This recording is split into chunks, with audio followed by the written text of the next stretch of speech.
once asked a famous ghost hunter what his scariest moment was. This is his story. Back when I was in college, the Student Campus Activity Council hired a famous ghost hunter to come speak at our school. I've always loved the paranormal, so I left my skeptical boyfriend behind in his dorm and hightailed it over to the auditorium. The ghost hunter was someone I'd never heard of, but he had an impressive background and seemed to have several things in the works at the time. This was in 2005. I think he actually might have a TV show now. He was a man of small stature with a little white professor's beard and a receding hairline, but the way he spoke about the afterlife was fascinating. You could tell he truly believed what he claimed to see. Either that, or he was a hell of a salesman. He had us hanging on every word. We watched some interesting video clips of his investigations. He had a nice collection of photos and scary stories to go with them. I remember one about a haunted doll that he said moved freely around the room of the person who had picked it up at a flea market, just not when anyone was around to witness it. Towards the end, he opened up the floor for questions. There were your typical dumbass college kid questions. Have you ever seen someone's head spin around like The Exorcist? Stuff like that. And a few that were pretty interesting. I decided I wasn't going to let this opportunity to speak to someone so apparently revered in the field of the supernatural slip away, so I raised my hand. The ghost hunter spotted me, pointed, and smiled. "Yes, you, the girl in the white shirt?" "Yeah, I said, and I know I sounded nervous because I felt so dumb for sounding so nervous. I was just wondering, what's the scariest thing you can remember from your career as a ghost hunter?" I was halfway back in the auditorium, quite a distance from the stage, but I saw his face fall. I know I did. "Well," he said, forcing a tight little laugh.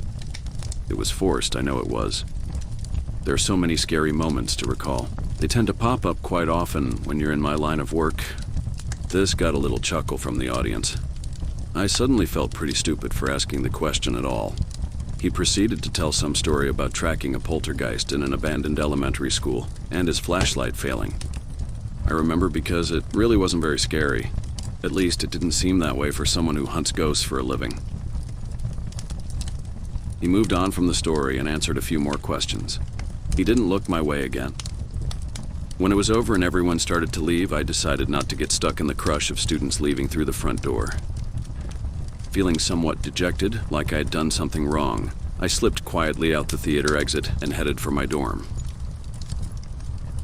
The ghost hunter was sitting outside on a bench near the bike rack smoking a cigarette. I ducked my head and tried to get by without him noticing. "Hey, kid." He took another drag and crushed the cigarette out on the cement bench beside him. "Listen, I'm sorry," I remember blurting, feeling like such a stupid little girl. "I know my question was dumb. I wasn't trying to make fun of you or anything." He shook his head. He brushed the ashes off the bench. He patted the space beside him, inviting me to sit. I hesitated. And this could definitely be a case of stranger danger, just like they taught in the intro to university classes. Then sat down, keeping a healthy distance between us. He was old, I was young. I could probably outrun the guy. Or who knows, maybe I was just as stupid as I felt. "I didn't tell the truth," the ghost hunter said. His face looked much older close up, the wrinkles deeper. The confident salesman aura had faded from him, leaving behind a man in his 60s who had clearly seen a lot of things. That story I told. It wasn't the scariest moment of my career. "I know," I remember saying. He nodded as though he had known I knew. "This is the scariest moment of my career," he said. And this is what he told me. It was the 1970s. I was a much younger man. I hadn't reached success in the paranormal industry quite yet, and was left to pick up the scraps that the pros didn't want.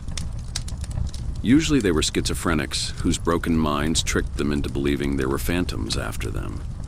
Or children playing pranks on gullible and concerned members of the neighborhood. If anything, it was a simple cleansing of the home with sage, and off I went. When I first got the call, I was ecstatic.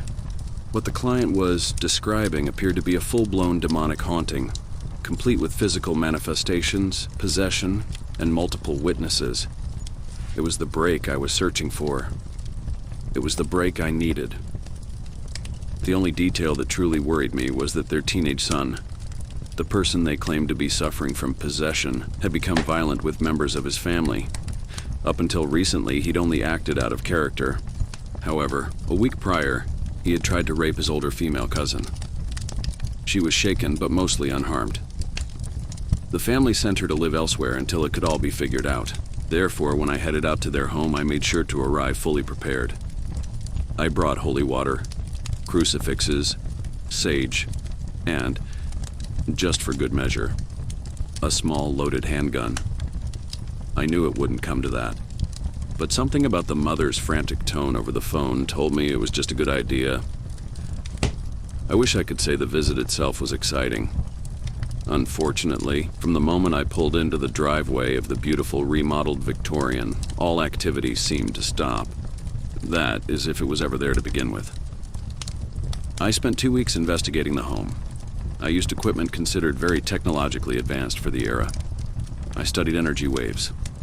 I interviewed the son whose family claimed to be possessed, when in fact, he just seemed to be depressed, perhaps psychologically disturbed. I recommended a therapist, a renowned child psychologist who was famous for his work with violent young men. On my last day in the house, they took him into the city for treatment. His parents returned shortly before midnight, retiring wearily to their bedroom, leaving me alone in the kitchen to go over my findings. There was nothing to be said, and I knew it. Everything they'd described could be written off to the hysterics of a family who couldn't admit that their son was in desperate need of medical attention. Everything, that is, except for the drains in the floor. Upon touring the home, I was impressed with how up-to-date it had been brought. It was clearly from the early 1900s and kept in immaculate condition. The woodwork and character of the house were carefully preserved as it was given necessary updates like modern plumbing and electricity. The basement was the only area that seemed stuck in time. The walls were a clammy stone that was prone to gathering moisture, leaving it unfit to store anything vulnerable to spiders or mold. The family had left it empty for this reason, and while it certainly felt very spooky to spend any amount of time in the windowless room with the single hanging light and its vast cement floors, I never recorded anything of note in this area. However, there was one thing I couldn't understand. Given the approximate time the home had been built and its presence in a residential neighborhood, there was simply no accounting for the 4 large slotted drains set in the cold concrete floor. As I sat alone in the kitchen, poring over my meager findings, trying to find meaning in all these words, I heard something. It was only a little sound at first, and so I ignored it. But then it came again, louder this time. There was a steep spiral staircase that led to the second floor, winding up from the corner of the small kitchen, and it was where the noise seemed to be coming from. Assuming it was simply one of the homeowners restless after dropping their son off at an institution, I glanced up. It was coming down the stairs. I can't say walking because that wasn't the case. It was just, floating isn't even the right word, just coming. Coming down the stairs, straight at me. It had no eyes. It had no face. And yet somehow I knew it was looking at me, right at me, into the very depths of my soul. Then it spoke. I'm not sure how it spoke. I don't think I actually heard anything, so perhaps it used some sort of telepathy. Either way, I can recall the words to this very day. You know what he did to us. I didn't think. I couldn't, I just ran. I upended my chair when I fled, scattering papers across the kitchen that claimed this house wasn't really haunted, it was all the hallucinations of a very sick boy. I left them there. Do you know how awful that is? I left those people in that house with that thing.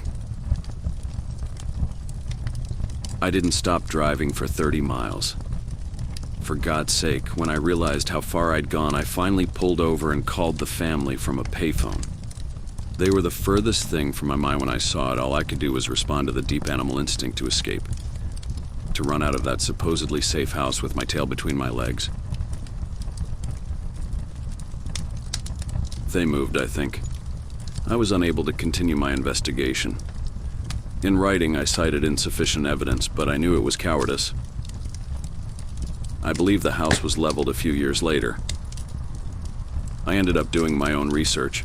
Curiosity ate away at me with vicious little rat teeth as time went by. The accusation still ringing fresh in my ears. You know what he did to us. And eventually, yes, I did. Old newspaper clippings didn't tie the stories together, not necessarily, but I was able to piece some meaning out of the yellowed excerpts. At some point around the turn of the century, the house had been the residence to a well-respected mortician. Unable to find a building in town to suit his needs, he said he built his own home at office space. It was a grand feat of architecture and a shining example of a true entrepreneur, a man pursuing the American dream of running his own business. Upstairs, the bedroom. Mid-level, the funeral home. In the basement, a mortuary. I knew what the drains were for. Separately, decades later, another well-respected member of the local community was arrested under the suspicion of abuse of his professional position with moral cause. The newspaper didn't elaborate, probably due to the sensitive nature of the crimes, but his punishment was minor. After a brief stay in the local jail, the perpetrator stripped his home of all its value and left town before trial, never to be seen again. It didn't take much to guess the connection. I suppose I don't know for sure, but the words of that thing still echo through my head to this day. You know what he did to us. There was a reason that morticians felt such a strong desire to build a house that contained their business, to suit his needs. The things that were done to those bodies in the basement were unspeakable. But yes, I know what he did to them, and it's because of this, coming face to face with the true nature of man in its darkest places, that the encounter with that faceless thing is the scariest moment of my career. Because now I know. I still remember his expression. The way all the color dropped out of him as he went on, the white hair of his beard barely distinguishable from his pale skin. The slump of his shoulders, the way his voice shook. I apologized. He waved me off. He left. I felt terrible. I still feel terrible for making him relive that moment. But as I grew up, as campus activities were replaced with bills and my own career, the ghost hunter fell from the forefront of my mind little by little. Until last week when I moved in with my fiancé. When I took the boxes into the basement despite his warnings of spiders and mold. Because there's a large slotted drain in the center of the room. And I'm so worried, so scared about what I might know.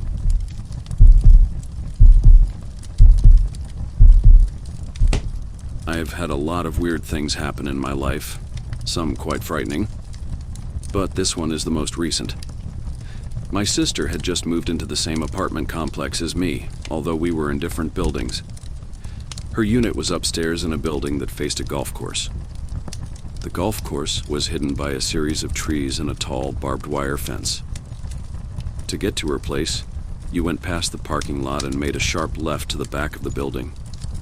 It was always very dark back there due to the angle of the sun against the building and all of the surrounding trees. The apartment complex was terribly mismanaged by that point and refused to place a streetlight so that you could see properly on that side of the building. Plus, most of the outside lights didn't work. Since we live in the South, the darkness made the apartment comfortably cool on hot summer days. But at night, crossing back and forth from her apartment could be quite terrifying. The stairs were often wet and slippery. A lot of that was due to the poor state of the rain gutters. Her front door had marks, almost like deep scratches, cutting through the paint on the wood.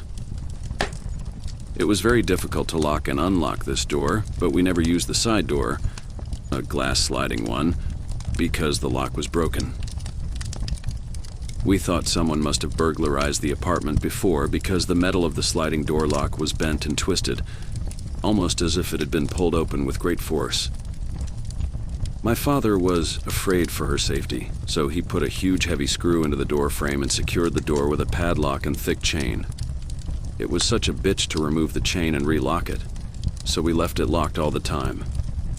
The first night that she stayed in the apartment, my sister complained to me of hearing odd scratching sounds at the back wall. the side which faced another apartment behind her. She thought a squirrel must have fallen through, perhaps by way of the attic. And she was terrified that it would die back there and leave a horrid stink in her apartment. And yes, she was worried for the squirrel's life too. Luckily, by the next morning, the scratching sounds had stopped, and in the ensuing days, nothing smelled unusual. So we felt the squirrel must have gotten out okay. She brought her 2 cats to the new apartment after about a week. The cats had been living at my parents' house before then. Her 2 cats have always been a little strange. We think it's because they were hand-raised away from their mother, and so they suffer from a lack of cat social skills. But the minute that she brought them over to the new apartment, as soon as she stepped foot over the door's threshold, both cats began growling and hissing. They didn't even want to get out of their carriers. Normally, they zoom out as soon as the mesh doors are unzipped. We figured it must be because it was a new place, and the cats had never experienced a move before. At first, my sister enjoyed living in the apartment. She was nearly 30 and had never lived on her own before. It was nice because I lived just a short walk away. That was most helpful because she was a deep sleeper and often needed someone who could wake her up in time for work. No matter how many alarms she set, it didn't matter. She tended to oversleep. I would call her every night since she worked the 3rd shift and make sure she was awake. If she didn't answer the phone by after the 6th or 7th ring, I would sigh and trudge down there to wake her up. She gave me a key to her door for just such a purpose. My husband worked nights too, and he always left an hour before she was to wake up. It was so creepy to walk down there by myself late at night. Sometimes strange people were hanging around the parking lot. More than once, I received unsolicited sexual offers. But even when the parking lot was quiet, I always got a terribly unsettling feeling when I crossed that corner to go towards her apartment. It was almost like the air was different there. Her cats had settled down a bit after 2 weeks. My sister, let's call her Amy, she made me swear to never tell anyone this story, so the least I can do is to not use her real name, would tell me that they frequently hissed at nothing and would dart behind the couch in a panic, as if they were being chased by some unseen entity. She laughed it off, but I could tell there was a nervous edge in her voice. My sister Amy got to meet a few of her neighbors as she settled in. 2 Mexican men were living in the apartment below. We never got their names. We spoke no Spanish, and they spoke no English. We called one Scooter Man because he had a neon green moped. Yes, I know that's not a scooter, but that's what we called him. And the other one, Scooter Man's brother, although I have no idea what their actual relationship was. The apartment to her far right had an elderly man named John, who had a young son that he had adopted from Guatemala. I knew that family through my son's Boy Scouts. Both of our sons were in the same pack. I knew they lived nearby, but had no idea they were that close. There were 4 other apartments on that side of the building, but none of their occupants seemed to stay long. The leasing office would rent to darn near anyone, so short-term stays and evictions were quite commonplace. Most of the tenants were students or immigrants. It wasn't rare to see them once or twice and then they were gone. After a month in the new apartment, my sister confided in me about the strange going on. She said that on her nights off from work, she usually stayed awake until morning. If she's not asleep, she's always online. But on the rare occasions that she slept during the night, she would have terrible nightmares that something in the walls was trying to burst through to get her. She never knew what it was, but it sounded as though it were human. She could hear footsteps pacing back and forth behind the walls and scratching. Then a voice, or sometimes a scream, depending on the dream, would call for her to open up the door and let it in. The most frightening part, she told me in almost an ashamed whisper, was that sometimes she thought she still heard those sounds after she woke up from the dream. But it would be fading and echoing, almost like the thing was being forcibly dragged away. I dismissed it at first, and even though it was out of character for my sister to invent fanciful stories because I knew it had to be a dream, perhaps one of those in which you could swear you were awake. A dream within a dream. But then, events happened that made me question whether it was in fact just a dream. It started just after another tenant's sudden disappearance. My sister's neighbor to the left side of her hadn't been seen in quite a while. The leasing office left a number of notices on their door, none of which were ever taken off, until finally an eviction was served. Both of us were there the day that their apartment was emptied of all their belongings. And it was incredible stuff too. Big flat-screen television, nice leather couch, furniture that looked brand new. Most of the people there, including us, didn't have such stuff. It felt odd that our neighbors had just stopped paying rent and left all those goodies behind. We joked that they must have fallen off the face of the earth or were locked up in some prison somewhere bitching about how no one picked up their TV when they were arrested. It was then that I noticed that the neighbor's door also had the same markings as my sister's. Deep cuts or scratches, so heavy they cut through the many layers of paint and exposed the interior wood. I didn't remember seeing them before. On that same night that we witnessed the eviction, I happened to be staying up late with my sister at her place. She had the night off, so we cooked a meal together and watched a movie on TV. When it got around midnight, I said something to her about how I needed to be getting home. Before she could even answer me, we both heard a thump from outside. It sounded like something heavy had been tossed onto her balcony. We poked through the blinds of the sliding glass door with our fingers and tried to see what made the noise, but it was too dark to see anything. I tried flipping on the switch to her outside light, but immediately I was met with an "it doesn't work" from her. I went to look out her front door's peephole, worried that someone was prowling outside. But just as I went to put my eye up against the glass, I heard scratching outside the doorway. I recoiled in horror. The scratches were long, going all the way up the entire face of the door. Maybe I should have looked to see what was making them, but I was too afraid to, and my sister didn't offer her eye. After several moments of this, it seemed like hours, but was probably actually only a few minutes. The sound dissipated. Everything was quiet and still outside, and when I gained the courage to look through the peephole, there was nothing there that I could see anyway. Maybe I was a coward, but I was too afraid to walk home that night. I slept on my sister's couch, if you can call anxiously turning towards the door every few minutes, terrified that that noise would return. Sleep. I didn't hear about any other incidents there until mid-September, when my sister had been there about 6 months. Now, whether there were actually any other incidents, I don't know. But if there were, my sister kept them to herself. It was then that we noticed that the neighbors beside her and to the left were gone. I had known that the man and his son in my son's Boy Scout pack hadn't been to the meetings in a very long time, but that wasn't too unusual. Kids drop out of the program frequently. But on that day, it was noticeable that both those apartments were vacant. We watched a man from the leasing office leave notices regarding some BS change in policy on all of the apartment doors that were occupied. It was strange to see so many missing in one building. When I said something about it to my sister, her face went ghostly white. It was then that she confessed that she had experienced a truly frightening incident the night before. She told me that she had been up late since it was her night off, but had accidentally drifted off to sleep at her computer, while burning eggs on the stove, no less. Suddenly, she was jerked awake by a familiar scratching sound, only this time it was coming from her closet.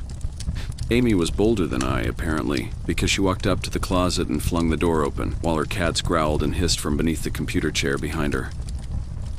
She said that when she first opened the door, she wasn't sure what she was expecting. The scratching immediately stopped, and there was nothing in there. Just her normal, horrible mess of junk and dirty clothes, as there always is. But then, as she stood there for a moment and listened, very faintly, she could hear a shuffling sound coming from directly above her, moving towards that back wall, the rear of her apartment. She said that she couldn't sleep after that and was not sure if she could sleep ever again, quite frankly. I asked her to show me exactly where she heard the noise, and so we went into her apartment. I looked inside her closet in the direction that she pointed, and for the first time, I saw that she had a small square door cut into the ceiling of her closet. An attic door right above the closet shelf. I suggested that we get a stool to stand on, open the door, and look inside. It is my theory that all of the units upstairs had access to the attic, and perhaps someone had been using it to gain access to the other apartments. My sister had a tall black stepping stool, which we placed in the closet after first pulling out all the junk that littered the closet floor. The attic door opened easily, and we then both took turns peering inside with a flashlight. I'll never forget what I saw. The attic was very large, but not quite tall enough for a normal-sized man to stand up in.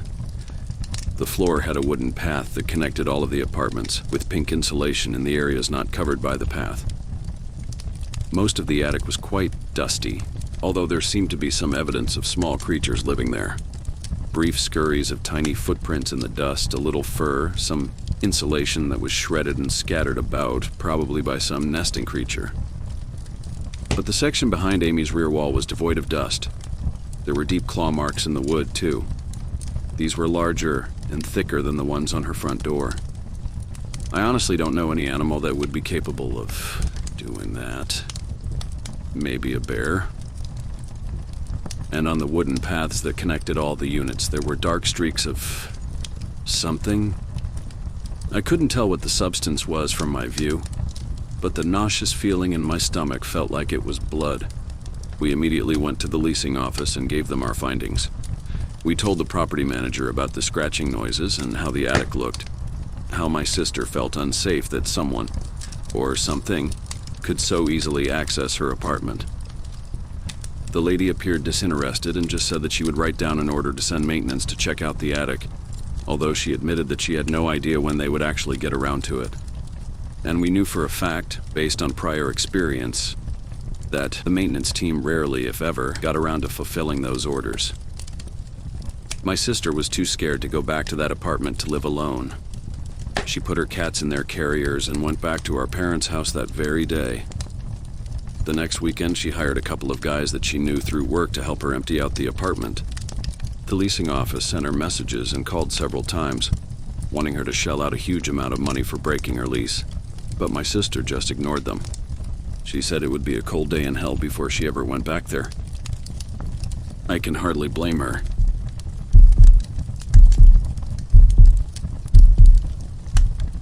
I've been blind since I was born. As I grew up, everything was described to me in such vivid detail. I didn't even realize why it was that important to see, especially having no reference point to compare it. We lived on a single-floor ranch house, that's what Father told me. In my mind, I could see, of course, although unlike how a sighted person could. I had spatial awareness. I knew where my bedroom was, the bathroom, the living room, and the kitchen.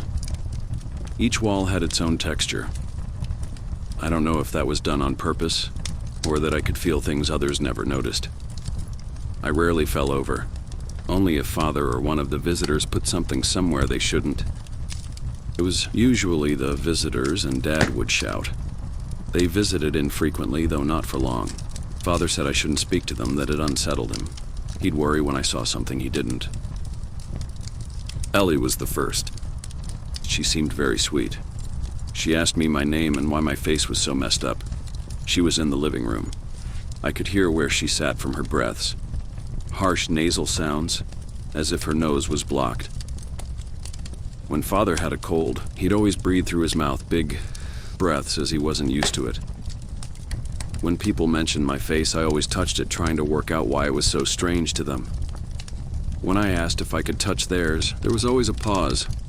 I guess sighted people never did that, so why would they need to? When I asked Ellie if I could touch her face, she reluctantly agreed. But moments later, Father entered the room and asked me who I was speaking to. I told him nobody. He would always punish me when I spoke about them. I think it scared him. He'd take my arm and march me off. I'd be knocked off balance and disoriented to the point where when he finally set me down, my hands would frantically search my surroundings until I knew where I was.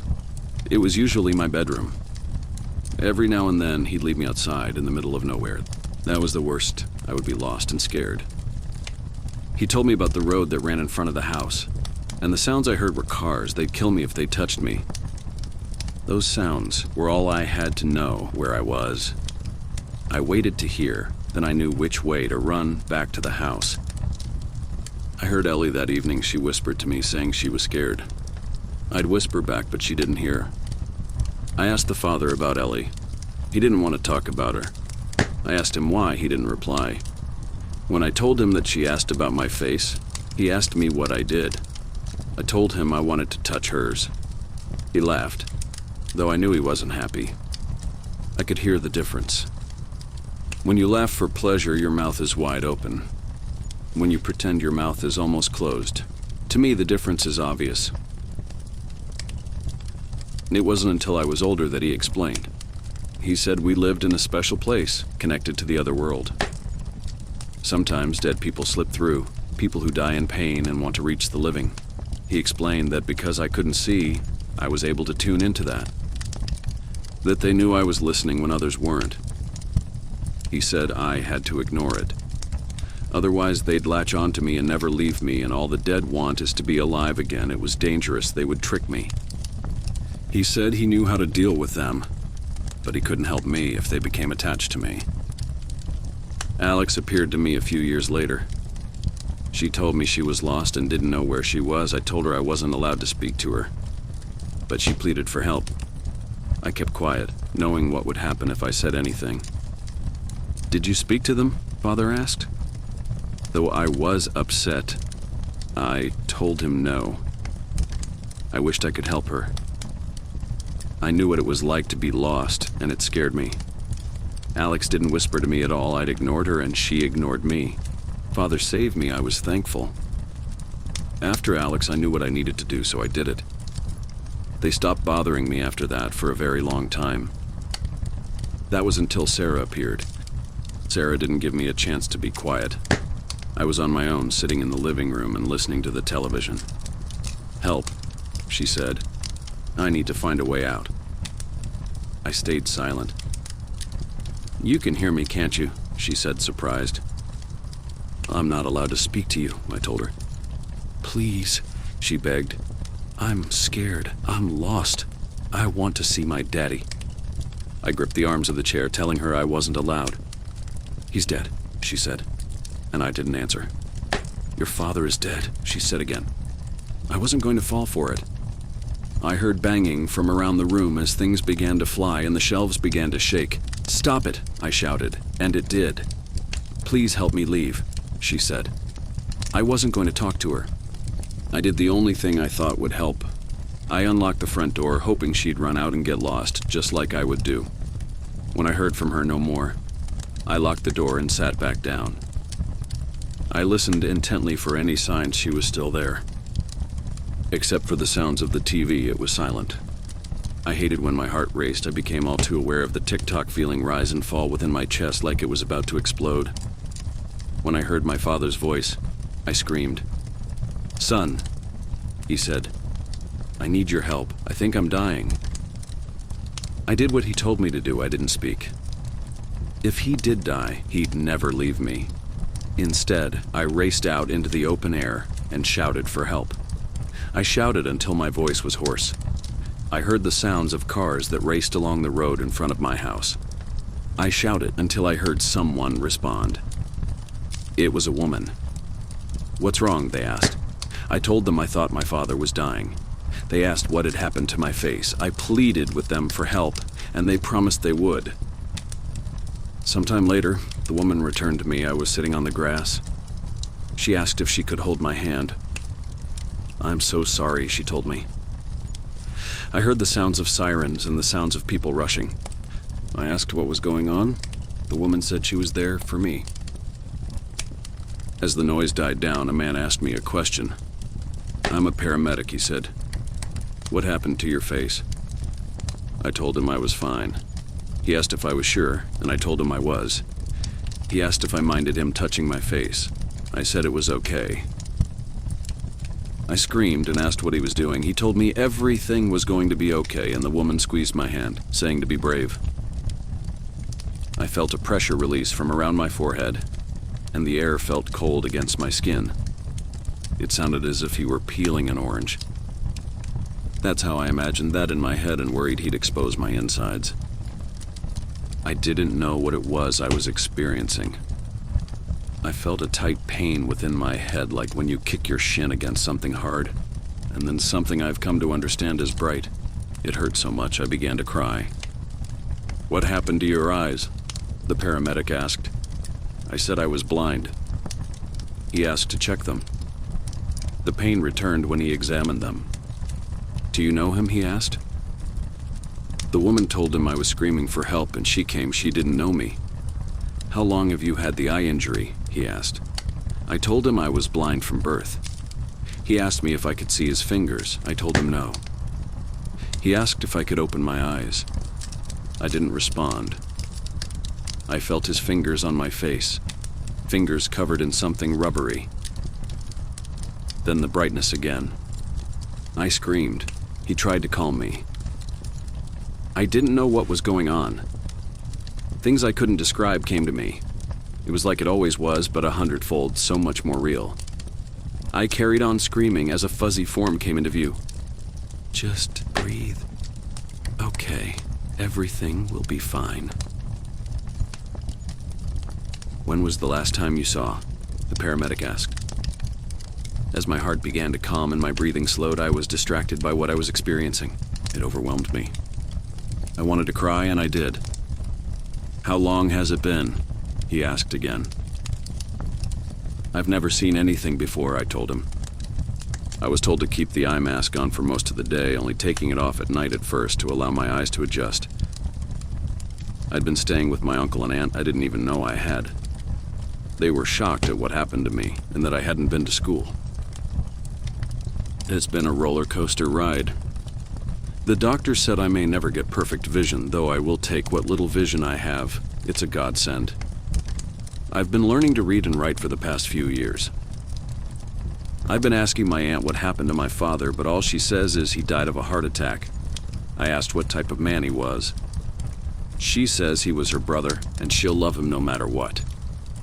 My uncle doesn't want to talk about him at all. I've been using the computer a lot recently and really enjoying the internet. I can't believe there is such a thing. After being so lonely for so long, I can talk to whoever I want, when I want. How do I know if who I'm speaking to is alive?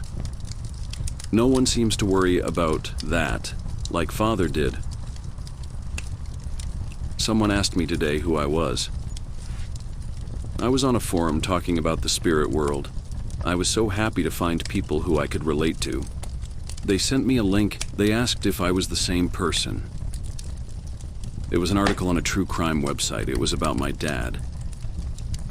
They mentioned me by name, that I was bound so I couldn't see, that my mother had gone missing soon after my birth, that my father always wanted a daughter. They found 14 bodies in the basement. They said one got away, a girl by the name of Sarah Frank. She was the one to call the police. They supposed he parked the car around the back of the house. That's where they found it. He carried them into the basement via the storm entrance, where he'd left them. Sarah had managed to get away after she agreed to be his daughter following 4 days of sustained torture. She then stabbed him with a kitchen knife he'd placed on the counter to butter some toast. I didn't want to believe it. And I am not sure I would have if it weren't for the names. Two stuck out, Ellie Farmer and Alex Riddle. But I'd spoken to them. Did I speak to them before or after he killed them? To this day, I wonder if my father was honest with me about one thing in his life.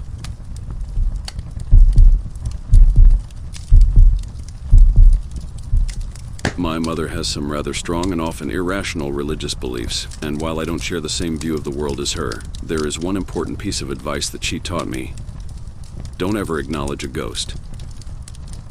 For this to make sense, you'll have to understand that my mother doesn't believe in ghosts. That is to say, she doesn't believe that when we die, we can return as spirits. The dead are dead, she says, and they can't come back to haunt you or communicate in any way. What she does believe is that all ghosts and hauntings are the result of demons. Demons are real, and they will attach themselves to you if you aren't careful. So, while she may use the term ghost, what she is actually referring to is something much more frightening. When I was a child, I was never allowed to buy anything secondhand. No garage sales or thrift store visits. This is because, as I've previously stated, my mother believes in demons. I wasn't even allowed to bring home any used item for fear that it might have something evil attached to it. At first, I thought my mother was insane. I remember the time that my sister bought a small bag of clothes from a neighbor. My mother immediately made my sister throw it all in the trash. My sister cried. We rarely got an allowance, and what we did get wasn't much. $1 a week, only in the summer. My sister had spent every dime that she had on those clothes, but that didn't mean a thing to Mama. Acknowledging a ghost meant more than just not speaking directly to one, as you would with an Ouija board. That also meant not to talk about ghosts or creepy experiences. Don't watch scary movies, don't read scary books. Anything that was meant to spook you or that resembled horror in any way was just a gateway to something more. Something terrifyingly powerful and evil. As I've said, I don't share my mother's view of the world, and for the most part, I do find her beliefs to be insane. But on this point, I have learned to trust her. I've had too many unexplainable experiences not to. That doesn't mean that I'm not tempted to, on occasion, flirt with the realm of horror. I like reading scary stories, I like watching horror movies, but sometimes my love for being scared has consequences. Take today. I went to the movies bright and early to watch the first showing of The Conjuring. My sister was with me. She also shares a love of horror. We had a good time. Don't worry, I won't give out any movie spoilers for those who haven't seen it. The details of the movie itself are not important. When we left the theater, we were in a good mood, laughing and joking, discussing the movie we had just seen. The sky had turned dark while we were inside. We ran for the car. We didn't make it before the sky opened up. So there we were, soaking wet inside my sister's car. Still in a good mood, chatting and listening to the radio as we traveled home. But it didn't take long before something felt a bit off. It started as almost a static-like feeling that sucked and swallowed the air. Our jokes became fewer and farther between until finally an uncomfortable silence fell over us. We were still listening to my sister's iPod. It was a good 20-minute drive from the theater to home. We were at the halfway point. That's when the music began to fade in and out, like it was playing on a device whose battery was dying. It took a strange and warped tone. The musician's note sounded long and sorrowful. It was almost painful to hear. That's when my sister reached down and turned it off. The raindrops pounded hard on the car's roof and windshield. I looked out the window to pass the time. I saw a hard white light strike down in the distance, and the thunder rumbled on and on. We stopped at a red light. We had to drive a bit slower than usual anyway, because of the storm. I sighed and looked out the window again, hoping the light would change quickly so I could go home. The static in the air was immense, and it felt as though lightning was going to strike in the car, like it could erupt from floor to ceiling. That's when I saw it. My sister called out to me, "What are you doing?" That's when I felt the static snap away, like the fling of a rubber band as it shoots off into the distance. I opened my eyes and noticed that the sky was a lot clearer now. The rain still fell, but it was softer, lighter drops. I looked behind us in the direction we had just come from, as my sister called my name again. She asked what I was looking at. "Nothing," I answered her. "There's nothing there." I arrived home safe and sound, but I don't think I will watch any more scary movies for a while.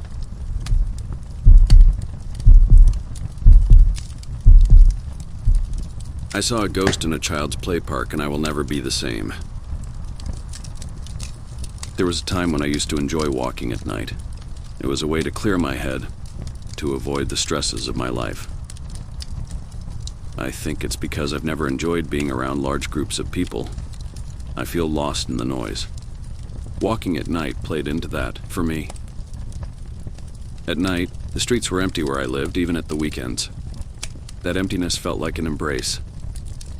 Once my 2 sons were in bed, and my wife was curled up on our couch with a book, I'd pull on my shoes and just walk. I'd stroll along darkened pavements and streetlights casting their shadows dimly and immerse myself in the loneliness of it all. I'd let the night in and give myself up to it. But the perfect peace of those nightly walks was shattered just over 2 years ago. It was April, that strange in-between time where the cold and warm mix with each other. I had been walking for 20 or so minutes. My footsteps scuffed occasionally against the concrete pavements, the sound deadened by the night air. I had a lot on my mind that night. Our third baby was on the way. Third, the pregnancy had been an accident. As much as I had been putting on a happy face for friends and family, I was deeply uncertain about how things would play out, not just in terms of finances, but how I could possibly be a good father the third time around. Would I be able to provide the time this unborn child would need? I felt stretched as it was raising two, and I have to admit, I had been looking forward to getting a few crumbs of my own life back as the kids got a bit older. Starting over again with a third felt like all those plans would have to be thrown away. In any case, I remember dawdling that night as I walked and thought. I remember thinking about whether we'd be able to afford a bigger car or if we'd even be able to take the kids on holiday. I wasn't paying particular attention to where I was going. I was just walking as worries swirled around my head. I remember heading down a hill lit by some patchy streetlights and passing a couple of closed shops. I don't know if it was some sort of premonition considering what soon followed, but looking at the dead windows of my local newsagents and the bakers, I felt something sinister in the air. An absence of the living. This uneasiness was like someone dragging their nails down a chalkboard. I tried not to let the feeling eat away at me. I had enough on my mind as it was, but that strange psychological discomfort grew until I decided to go home and get some sleep. Taking the shortest route I could, I turned down another street and found myself walking towards a small play park that I sometimes took my sons to during the day. You know, some places are fine during the day, even inviting. Then they take a different tone once the sun is set and the shadows come out. Well, that night, the shadows had indeed come out. The play park was lit only by a couple of nearby streetlights, casting long shadows across a path and to the swings and other play park equipment. It was as empty as I'd ever seen it, and the climbing frame, seesaw, and chute appeared like strange nightmarish shapes in the dark. I opened a small gate that would allow me to cut through the park to the other side, ensuring I'd be in the warmth of my home soon enough. It would only take me a minute or so to cross the park. When I reached about halfway, I heard a familiar sound. I instinctively knew what it was. A sound I'd always associated with the joy of childhood, but not in this instance. In this instance, it only brought nervousness to my frazzled mind. I looked to my side and saw no more than 5 or 6 meters away the play area in the darkness. It was just as empty as it had been when I had entered the park, but for one thing. The child's roundabout was turning by itself. Now I have to tell you, if it had been the swings swaying, back and forward, I wouldn't have thought much of it. Even though there was no wind to speak of, the air moved in strange, invisible ways, and though a vacant child's swing moving in the night has a little uneasiness about it, it could be explained away. Not in this case, however. Not with the roundabout, it was turning around by itself. Now, I knew the feel of that roundabout. It was made of solid metal. I'd turned it in my hands many times with my boys, watching their faces grin in delight until it got a little too much for them, and they had to stop due to being dizzy. But there was no delight here. The roundabout moved. It had a rhythmic squeak to it, like the thing could use some oil. As I stared at it, I watched it turn and turn and turn again in the darkness, its multicolored painted surface a monochrome gray in the night. As I stared at its hypnotic revolutions, it was then that I suddenly realized I was no longer alone. I heard the distinct sound of movement to my side. A man in his 50s was standing beside me. I thought I must have been so transfixed by the turning of the roundabout that I hadn't heard him walking along the path. I was startled. I nearly jumped out of my skin, to tell you the truth. The man was dressed in either gray or black. He didn't look at me. He was gazing at the roundabout. "I used to push my daughter on that," he said in a monotonal voice. "Oh," was all I could say. At this point, I just wanted to get the hell out of there. The roundabout kept turning in the darkness, kept spinning, but I didn't move away. Not yet. I didn't want to turn my back on the man. There was something strange about him. He looked haggard, and he was dressed for winter. The very look of him made me feel unsafe. I wasn't sure why. "She loved that thing," he said, pointing to the roundabout. "I've seen you here every now and then with your boys. They love it too, don't they?" I didn't know what to say. I mean, he had watched me with my kids. You know, you get used to familiar faces when you're a parent. You strike up conversations with the other mums and dads. You might not learn everyone's name, but the faces become just as familiar as the park itself over time. I knew staring at this man that I had never seen him before that night. "Yeah," I replied. "Think I do love the park. And enjoy your walk." I turned slightly to leave, wanting to put as much distance between myself and the man and the spinning roundabout. But he reached out and grabbed my arm. "She won't stop," he said, finally looking at me. His voice quivered with pain. "She won't let me leave." I tried to pull my arm away, but he wouldn't let go. "She won't let me," he said again. But this time his voice had changed. It had dropped a register, and I hate to use this description, but it sounded almost inhuman.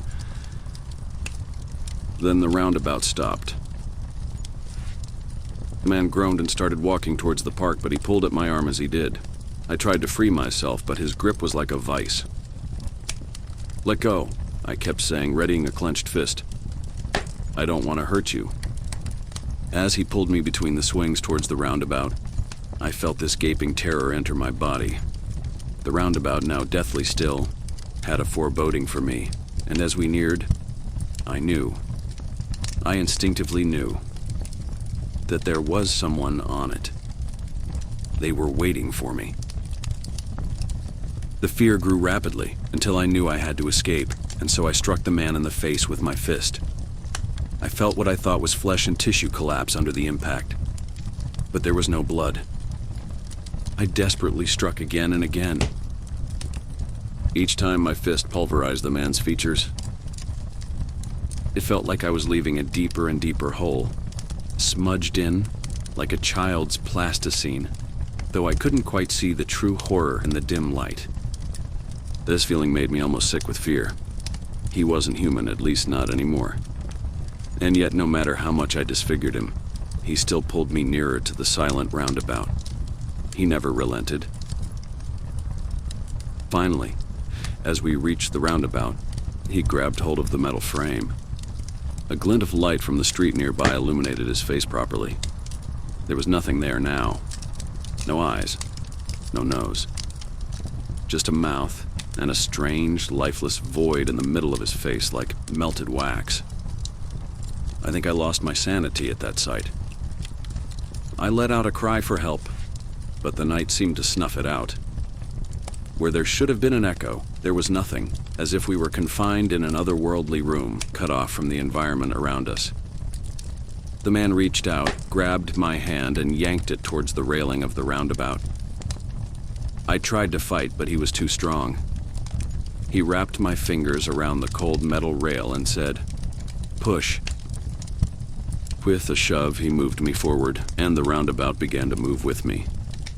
The next thing struck my very soul like a shard of ice. I heard a small girl's laugh in response. It was gleeful, yet filled with malice. A horrible inversion of happiness. The man chuckled along with its sound, and I'm certain that I heard him say "thank God" in response. Somehow I knew that if I stayed there, pushing that roundabout, I would be just like him. I would replace that man. I would be held prisoner in that park to push the invisible, ghostly child for eternity, night after night. I thought of my own kids, how I would never see them again. The madness had to stop. As a coldness began to shoot up my arms, I managed to wrench my grip away from the roundabout. I heard an ear-piercing scream like a child having a tantrum. The man reacted and tried to grab me once more, but I fell, smacking the back of my head against the metal frame of a swing. Dazed, I pushed myself backward as the man searched for me in the darkness. He whimpered as he did. I rolled over quietly, and then I was on my stomach, exhausted, and scrambled over the cold ground to get away. I'm not sure how I made it, but when I finally tumbled out onto the nearest street, I came to my senses. Standing up, I looked across the small play park, and, I am certain, saw the man pushing the roundabout again and again. And on it was the dim outline of a young girl in a white dress. There's no way for me to know if it was all real. I certainly had a bad bump on the back of my head from a fall, and my hands were cut up as though I had indeed pulled myself along the ground. But it's more than possible that the entire event was the product of stress, I suppose. The play park was, just a few months later, removed. The local council said it was hardly used and was no longer fit for purpose. I have my doubts about the official story, but it was certainly not fit for any living person. I stopped going for my nightly walks, and it was beginning to affect my mental well-being. So, not long after this, I finally brought myself to revisit the entire ordeal in the hopes that I could work through it. I did a little research into the history of the play park. There was no record of a young girl dying there, something I had thought about as an explanation. But I did find something else of equal interest. 23 years previous to my encounter, a local man and father of 3 had vanished from the area after going for a walk at night. He was last seen entering that small park. I am certain that no one ever saw him leave.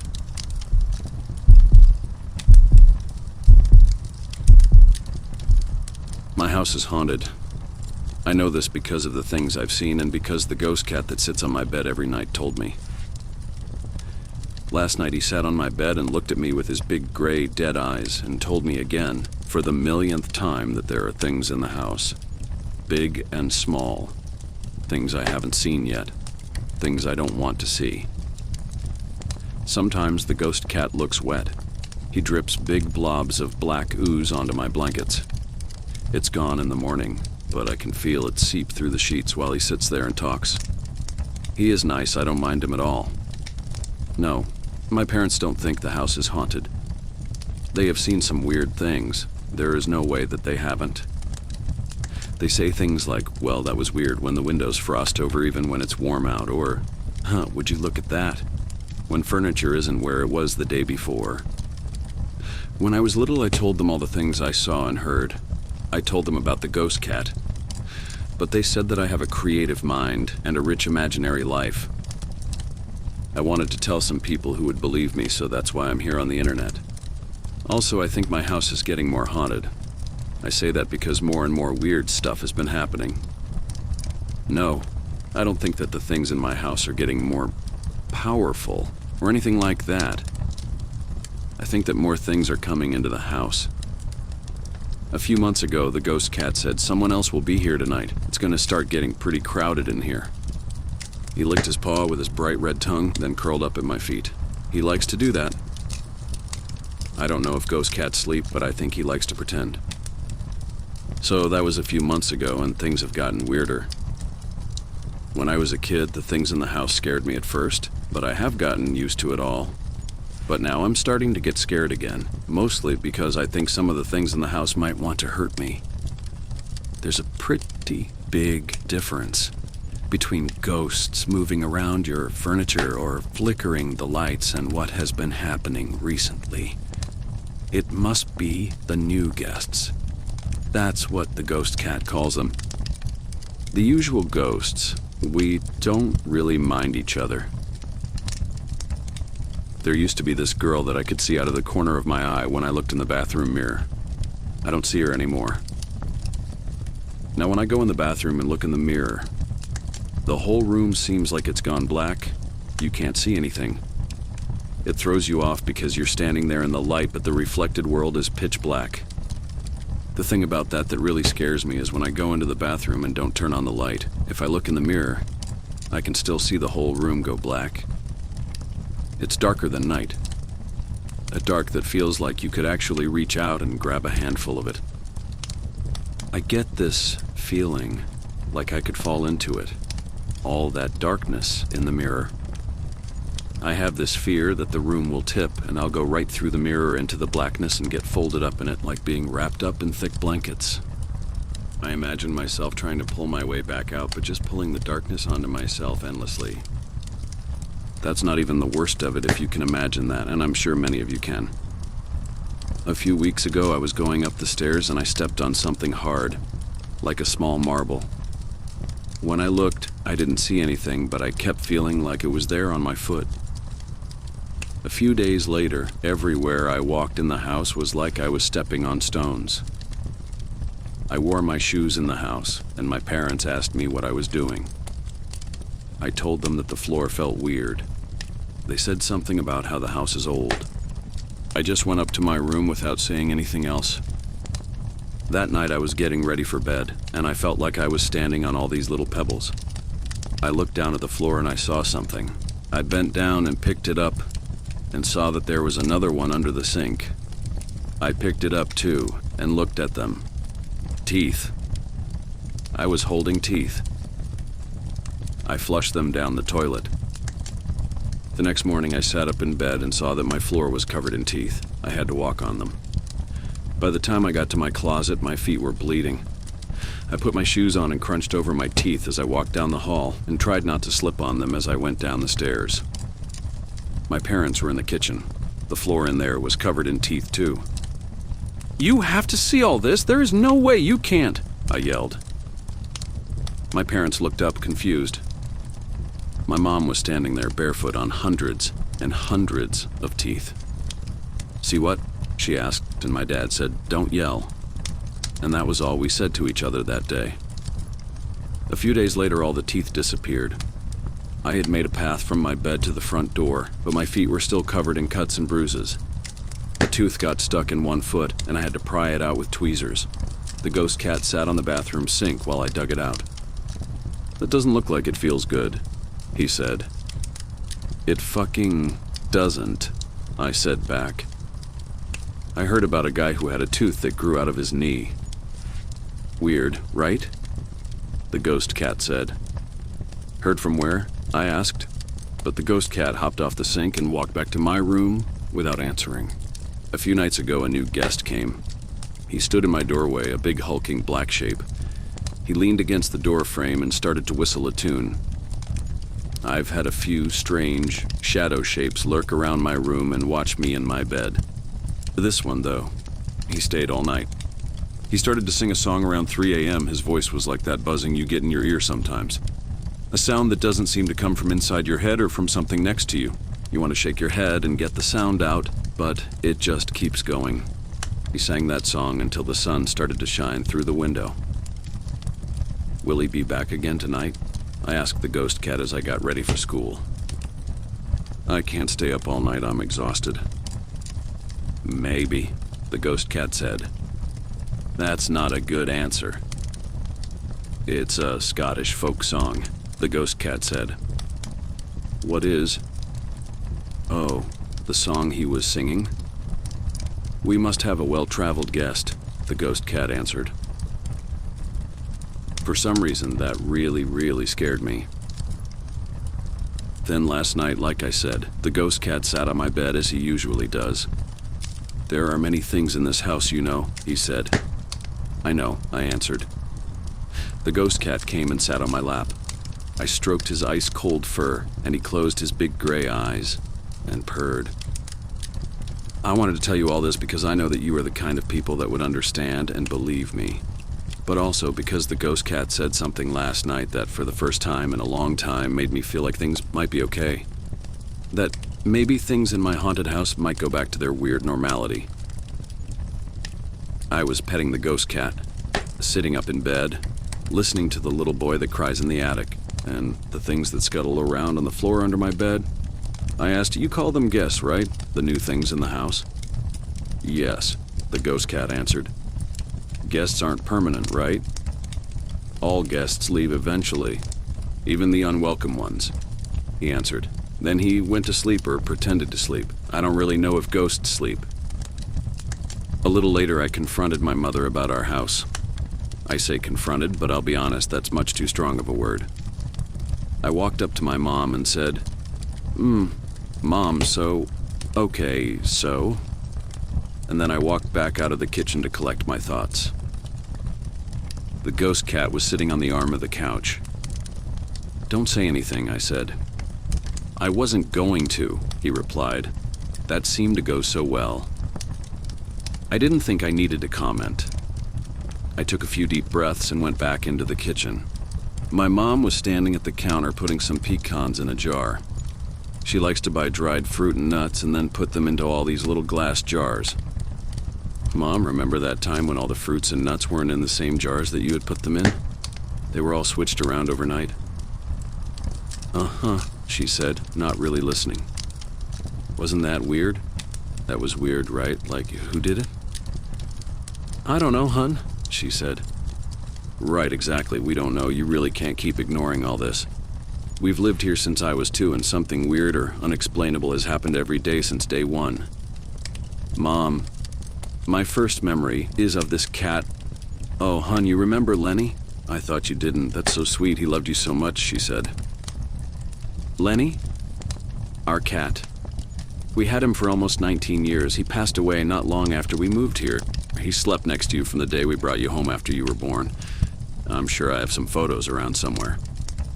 "Oh, you two loved each other." She was smiling. "Lenny. Our cat, Lenny," I muttered.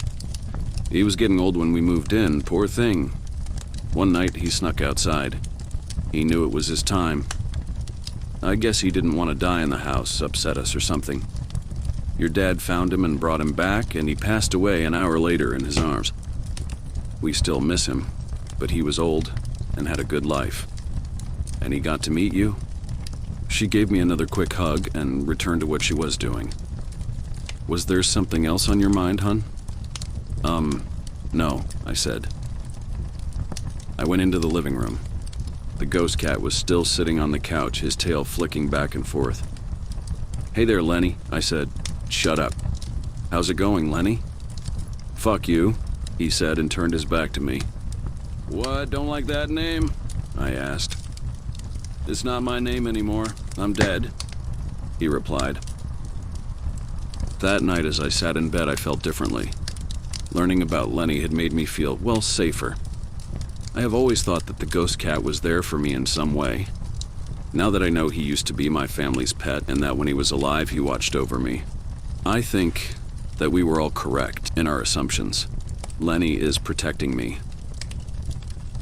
I wasn't happy that my mother had basically ignored my other question. I had hoped to get some more answers, but I really don't think that she knows anything. She and my dad just sort of go about their lives and just deal with the occasional weirdness, like it's no big deal. The ghost cat hopped up on the bed and blinked his big eyes at me. "Hey," I said. "Hey," he said back. Lenny isn't a very good name for a cat, I mused. No, it isn't, but I didn't know any better at the time, so I didn't care. "You know a lot more stuff now that you're dead," I said, but it was kind of a question. Everyone knows more after they die. "Don't be so cryptic. Everyone online thinks you're an asshole." "Like I worry what people on the internet say about me?" "Because you have more important things to worry about? Like me? Like protecting me from the guests in the house?" He didn't say anything. We sat there blinking at each other for probably a full minute. Then he sighed and started to tell me a story. When I died, I woke up in the rain. I started to walk back to the house. It took a very long time, but it was easy to find because there was a path. The girl you see in the mirror came up to me and carried me part of the way. But she got tired and stopped. It's a very long walk. Then a thing with 10 arms and long fingers picked me up and carried me for a while. Then it said it had to go, and I kept on walking. It rained the whole time. More things and people came, and many of them told me things about being alive and about being dead. When I could see the porch light, the man in a brown coat, the one you saw hanging in your closet when you were 5, came up to me and asked me if I was sure I wanted to come back. Paused because the boy who cries in the attic had started to sob loudly. We waited until he got quieter. So the man in the brown coat asked if you wanted to come back as a ghost cat? Yes. He stopped me when I was almost home and said that it was a very serious decision to make. It's why the road was so long. Because if I came back, I would have an important job to do. And he told me that he came back to protect his daughter. But he couldn't. She killed herself when she was a teenager, the same way he had. You haven't seen her. She didn't come back. Why the hell did my parents buy this house? It's a nice house, the ghost cat said. It is a nice house, I agreed. There haven't been too many suicides or deaths here. The guests come from all over, but they stop here because it's easier to find than other places. Because of the path? I asked. He nodded. Why are you only telling me everything now? I haven't told you everything, he said slightly sarcastically. I tried to tell you some things when you were younger, but it didn't go so well. You got really scared and you were already freaking out about all the guests, so I gave up. I was a kid, I was terrified of everything in this house. I think knowing what was going on would have helped. Well, excuse me for not being amazing at my job with little to no training. He rolled his eyes. I reached out and scratched him behind his ears. He started to purr. Sorry, I said. It's okay. Anyway, the man in the brown coat asked me if I was sure. I said that I was. It was my job to watch over you. He said, good, I was hoping to hear that, but I had to warn you. He needs protection from the guests in the house. He has to get out of there alive.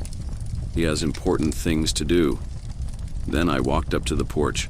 Whoa, Lenny, hang on. You can't drop some prophecy on my lap like that and keep talking like it's no big deal. Oh, please don't get your hopes up. You're not that important. I glared at him. The boy in the attic started to cry harder. That brought me back to reality for a second. Fuck. I wish he would shut up. There, that's why you're important. Because I hate that little asshole in the attic? I felt bad after I said that and quietly muttered, sorry.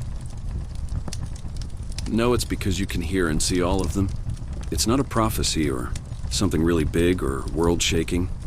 It's just not that common. So, you're sort of special, but not, like, really special. I started to say something, but he interrupted me. Anyway, I walked up to the porch and someone was standing there in front of the door. I asked them to move so I could come inside. They didn't. I looked up and all I saw was red. This big human-shaped thing, but it had no skin. I told it to move again. It bent down and looked me in the eyes. It smelled like metal and something rotten. I told it to move one more time and it did. I started to walk into the house and I heard it say, "He's lucky to have you. A lot of them are afraid of cats." I went up the stairs to your room and got into your crib and watched you as you slept. A lot of guests came into the room that night. Some just wanted to say hello. Others were sizing me up. A few even tried to get me to leave. I didn't, obviously. There's always been guests in the house. Why are there more all of a sudden? I asked. Because it stopped raining, Lenny said. By this point, it was really late. I was really tired, and I had a lot to think about. I picked the ghost cat up and held him close to me. I thanked him for everything, for telling me his story, and of course, for protecting me my whole life. I know that most of this is wholesome as hell, but as a thank you for listening to my story, I'll tell you one more thing. This happened last night, because even though a lot of things make more sense, my house is still haunted. And not everything is as nice as the man in the brown coat or Lenny. I was reading a book that I need to read over winter break. I was sitting at my desk, which is in front of my bedroom window. I looked up from the book and saw the reflection of something behind me. I turned, but of course, nothing was there. Lenny wasn't in the room. He's dead, but he's still a cat. He wanders around the house a lot. I went back to reading, but I couldn't concentrate on the words. I put the book down and looked out the window. I saw something behind me again. It wasn't really in focus. Sort of a blue, hazy blur. I turned around. A little boy was standing there. He was young, maybe 8 or 9. He smiled. He had no teeth. "Hey?" I said, a greeting in question. The little boy just continued to smile. He held out his hand, and a tooth was sitting on his palm. "Have you seen my teeth?" he asked. "I might have," I said, thinking about the sea of teeth that had covered the house not that long ago. But that was an awful lot of teeth. "Have you seen my teeth?" he asked again. "He took my teeth, and I need 'em back." "Who took your teeth?" I asked. I heard a laugh, a normal, human laugh. I looked up at my doorway. A man was standing there, arms folded. He had a straw hat pulled low over his face. He lifted it up with one finger and smiled. His mouth was like a shark's, completely filled with small, pointed teeth. Rows and rows of them. He winked at me, and both he and the boy were gone. A few minutes later, the ghost cat walked into my room. I told him about the boy, and then the man with the pointed teeth. "I don't like the sound of that," he said. "Do you think he'll try and take my teeth?" I asked. "I won't let that happen. It's my job," Lenny said. Then he batted my book off the desk before going over to my bed and pretending to fall asleep.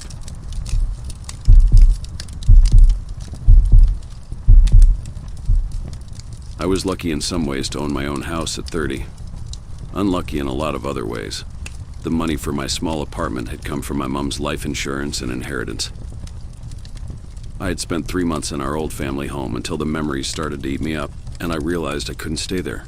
I rented it out and used the rest of the money to pack up and move away. My dad was never in the picture. It was an old creaking flat that needed too many repairs for what I had paid for it.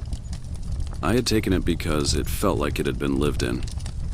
The furniture had come in the deal, and it was damaged but beautiful. My favorite piece was a big velvet armchair. The first day I moved in, I noticed a thin voice coming from the walls and brushed it off as my neighbors talking. It was an old woman's voice, and it sounded like she was talking to herself, endlessly chattering. It was high-pitched, frantic, and anxious. I unpacked my clothes with my headphones in, her voice sometimes drifting in and out between the gaps in the music. I dug out my teddy bear, a fluffy but threadbare thing I had when I was a child. Without knowing why, I buried my face in its fur and breathed in. It smelled like home. The tears threatened to spill over my eyelids, and I blinked them away angrily. This was how things had to be. The woman next door was alternating between banging on the walls and singing to herself in muttered, frantic tones. It was so loud, it felt like she was in the room with me. Eventually, it got too much for me, and I knocked on the door of the next apartment, waiting for the old woman to answer and trying to wipe the irritation off my face. "Hello?" A man in his 30s answered the door in a dressing gown, his eyes half closed. It looked like he had just woken up. "Look, I know I've just moved in and I don't want to be rude, but could you ask your grandmother to keep it down? She's been banging on the walls and shouting all night, and it's been a long day for me." He straightened up, suddenly alert. "There's nobody in here but me. I was asleep until about 5 seconds ago, so..." He trailed off and looked me up and down with an expression that I couldn't read. "You seem like a nice girl." I raised my eyebrows. I wasn't sure how that would help me sleep. "The last woman who lived in the apartment was Gloria Jennings 5 years ago. Do some research and maybe you can get your money back on this place." His face was weary, as if he had had this conversation countless times. "Thanks." I barely had time to get the word out before the door was shut in my face. I tried to sleep, but my mind wouldn't let me. I could hear the old woman crying in the walls, and I felt like I was losing my mind. How could I hear something that wasn't there? Was this some weird neighborhood initiation? I got out of bed, my feet slipping against the cold wooden floor, determined to call the police. The old woman was making agonized groans, so deep and guttural she sounded like an animal. The second I opened the door to my living room, I pulled my cardigan over my shoulders, an involuntary impulse. It felt like the heating had been off for hours. I froze. Sitting in the velvet armchair was the old woman. The old woman's hair was tangled into a matted bun on top of her head, and she was staring straight ahead. The lamp cast lattices of light over her pale mottled skin, and I shivered. She must have wandered over, confused about where she lived.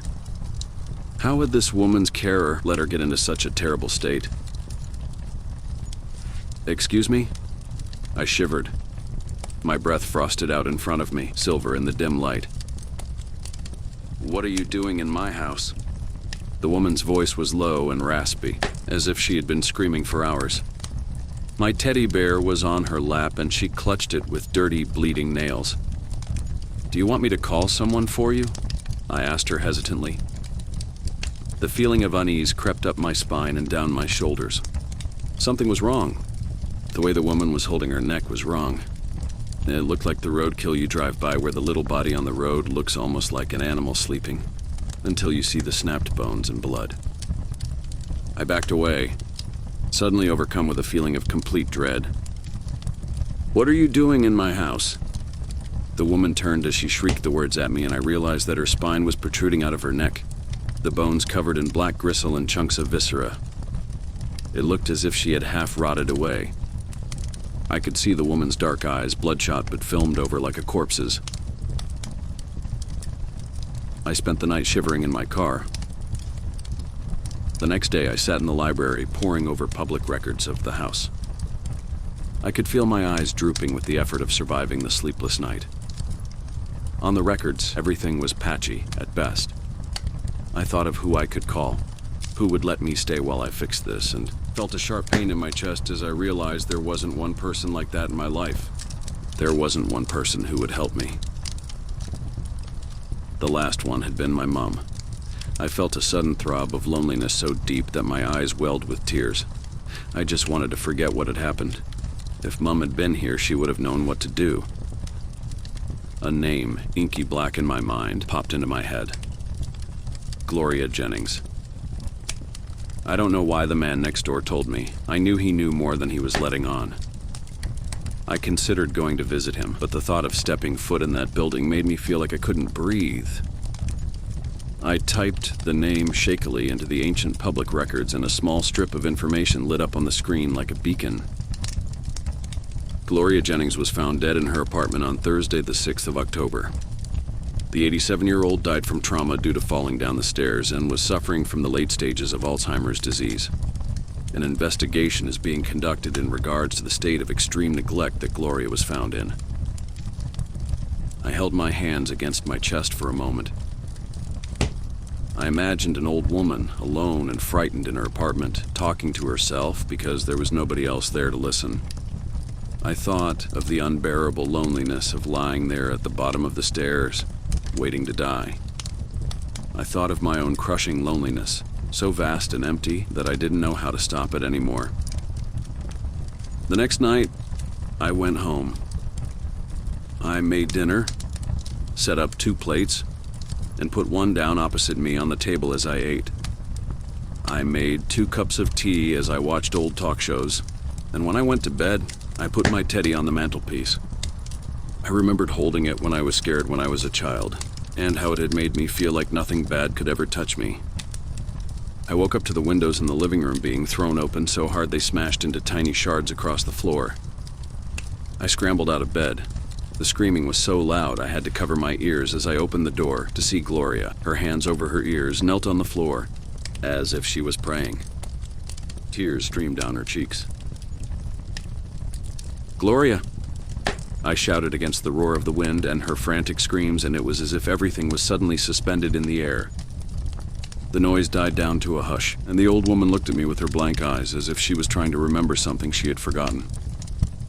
"I'm sorry for scaring you. I am. I'm your new nurse." I tried to swallow back my fear and take on a calm, professional tone. "I'm here to make sure you're looked after." I noticed that Gloria's face was stained with tears. "Where am I?" she whispered, the white of her eyes rolling with fear. "Where am I?" She looked rotted, a corpse left dead for years, but now in the moonlight she looked like a frail old woman wrapped in a blanket, confused and alone. And my heart ached for her. "You gave me a real fright, but we're in your house. We're staying here for as long as you need," I told her quietly.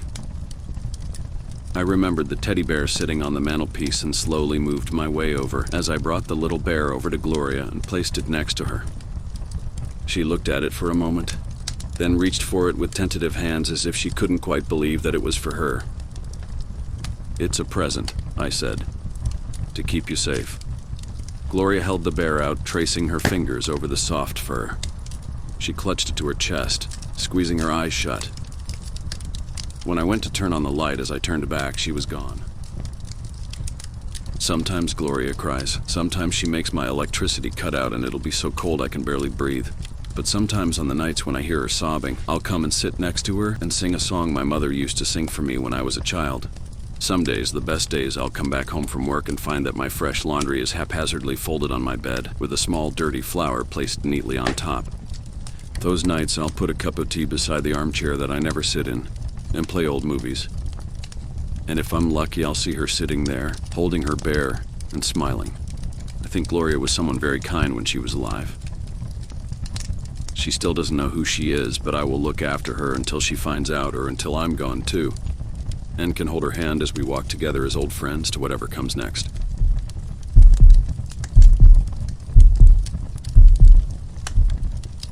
How about a ghost story with a little bit of proof?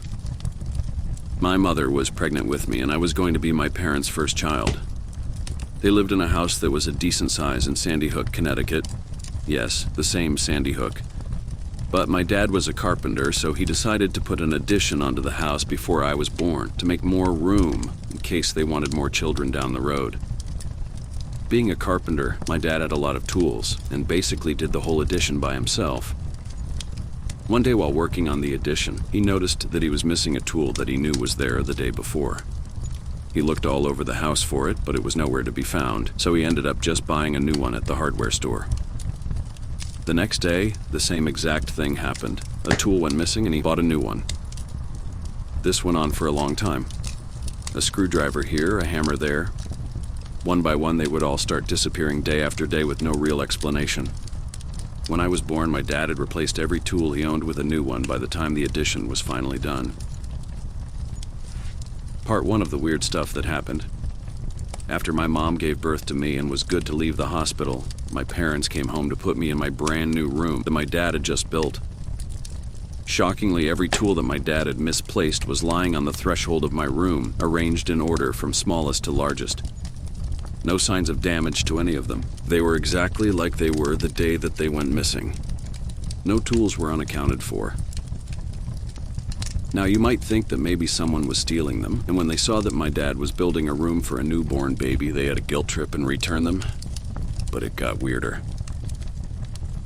This whole incident freaked my parents out, and they would tell the story to friends, relatives, etc. After telling it to my aunt, she suggested that my parents talk to her friend who claims that she can talk to spirits. Being skeptical about the whole spiritual thing, my parents reluctantly agreed to have the spirit lady, as my mom calls her, come by. As soon as she entered the house, she knew that something or someone was there, she told my parents. In her own way, she communicated with the spirit and identified him as Cato, a runaway slave from the South who made his way up to Connecticut to start a new life. She said that he built this house himself and still resides in it, but is friendly. Apparently, Cato was upset that my dad was adding to the house that he built and was trying to stop him by stealing his tools. But when he figured out that my dad was building it to make room for a child, he understood and returned the tools. Cato kind of became a fun excuse for us in the family anytime the remote went missing or something fell off the counter. Cato didn't want you to change the channel, my mom would say. It was kind of freaky, but nothing paranormal ever happened after the tool incident. It was kind of cool to think that we had a friendly ghost in the house watching over us. We moved out of that house in 1997 to the Boston area, not knowing whether or not the story about Cato was true. However, 10 years after moving out in 2007, one of my family members still living in the Sandy Hook area called to inform us that there was an archaeological study done in my old city about former slave houses, and sure enough, my house was chosen to be part of it. She sent us the reports, and it all made us take a step back. They found an X on part of the chimney base which traces back to homes built by former slaves, as well as a shoe under kitchen floorboards which was believed to prevent evil from entering the house. So even more striking was that the historians believed the house to be built by a man by the name of Cato Freedom, a runaway slave. I haven't been back by that house since I left, but I would love to have the chance to go check it out.